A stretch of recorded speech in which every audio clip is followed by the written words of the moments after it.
person, second person, and third person. Krishna says in this shloka that na tu eva aham jatu, neither you, he, or I, first person, second person, or third person, none of us is ever born. Because we are not this body, birth refers to the body, not the soul. The soul is described here as not taking birth. He was already existing as a separate individual person, eternally in the past. Now he has taken birth and exists as an individual person in the present. And in the future also, even after the death of this body, he will continue to exist eternally as an individual personality.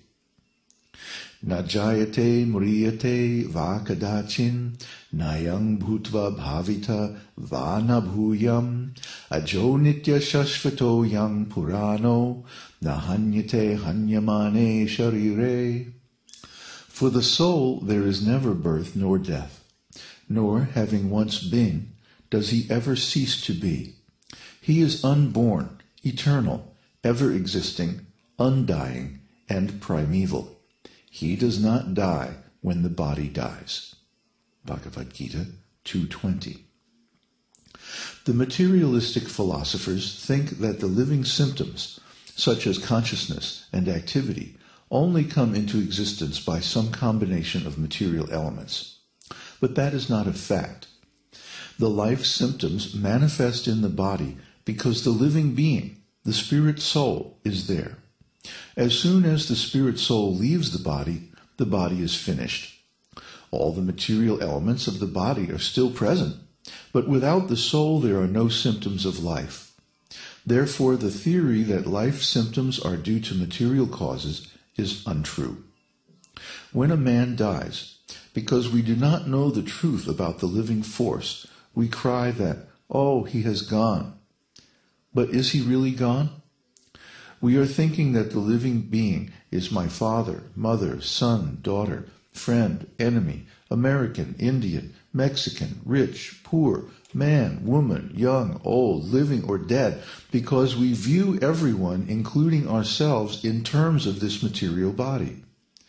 This material consciousness is the cause of our being trapped in this material world.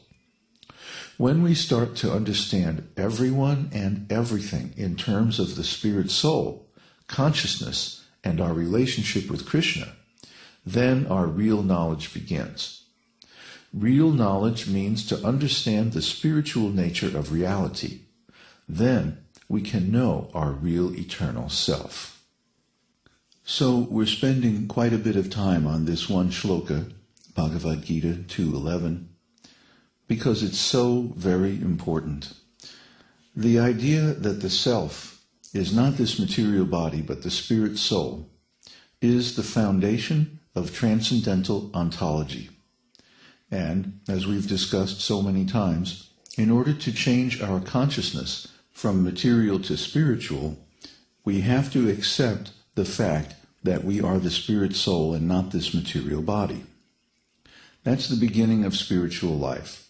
That is the first item of spiritual education. Just like when you first go to school, the first thing they teach you is ABC. Okay, so this is the ABC of spiritual life. You are not this material body.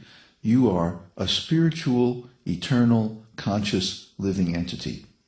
And, furthermore, the symptoms of life, such as consciousness, energy, activity, personality, individuality, and so forth, these are expressions of the presence of the spirit soul. When the spirit soul is within the body, then the body is animated and alive and performs so many actions and so forth, communicates, expresses itself, and like that. Because why? It's the spirit soul within the body expressing himself through the body. As soon as the spirit soul leaves this body, then the body drops dead. But even when the soul leaves this body, all the material elements that were present in the body are still there. So you cannot say that consciousness, energy, activity, and so on are symptoms of the material elements present in the body. No, they are symptoms of the presence of the soul. Because when the soul leaves, the body is still there. So if it was really a matter of these chemical elements coming together in some cells and getting together a nervous system and learning and this and that, like the scientists say, then life would just continue because, after all, the material elements are still present. The body is still there and nothing has gone away. So the only difference between a living body and a dead body is the presence or absence of the spirit soul. And that is a fact that can be proved to anyone just by watching the process of death, by observing the spirit soul gradually retract its energy from the body and then leave the body. And you can see how the body is still there. It hasn't gone anywhere. It hasn't changed at all. Just one moment the soul is there, the next moment the soul is gone. So this is the experience of any sane human being. That I am present in this body, I am the spirit soul, and therefore this body lives and moves and performs so many activities. But in the future, we shall leave this body. So who shall we be then? And that's the subject of our next talk. So I won't get too much into that now. But basically, if we are to attain self-realization, we have to find out who we are when we're not in this body. Who were we before we came into this body or any other body? And who are we when we leave this body and we're no longer connected with a material body? What is that identity? What do we look like? And what do we do? Where do we live? And who are we in our spiritual identity? That's the real subject of self-realization. Not that we will merge into God and become one with Him, and, or simply cease to exist like the Mayavadis and the Buddhists say. No, that's impossible, because the spirit soul is transcendental to this material world. That's how come we are uncomfortable in this world. That's how come we experience suffering in this material world. Because this material world is temporary and imperfect, but we are eternal and perfect. Perfect means we are complete and whole. There's nothing missing in our makeup, in our constitution as a spirit soul. But when we come to this material world, so many things are incomplete. So many things are missing. So many things that we would like to have, but we don't. That's the nature of this material world. It's fundamentally alien, fundamentally different from the nature of the spirit soul. Therefore, we're uncomfortable here. We don't fit in here. We're suffering here. And if you don't realize that this incompatibility between the spirit soul and the material world is the cause of your suffering, then you will continue to suffer. And this is like animal life. Animals simply go on with their business day after day, never questioning what the nature of their existence is. However, human beings have a more developed intelligence, and we can ask this question: why am I suffering? Why do I have to experience desire and separation from my loved ones and hopelessness and depression and so many things?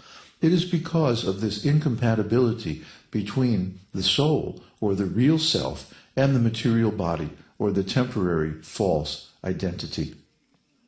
So the esoteric teaching is there and gives a very simple method for recovering our original identity and reclaiming our real identity, our spiritual perfect body.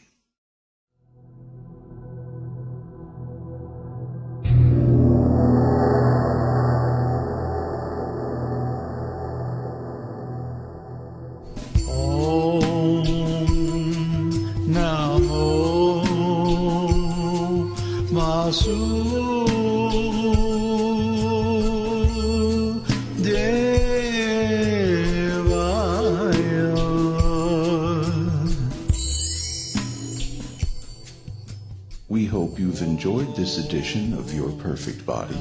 This is David Hughes, your host, reminding you to visit us on the web at esotericteaching.org, where you can purchase the complete Esoteric Teaching Introductory Seminar DVD and many CDs of transcendental music and mantras.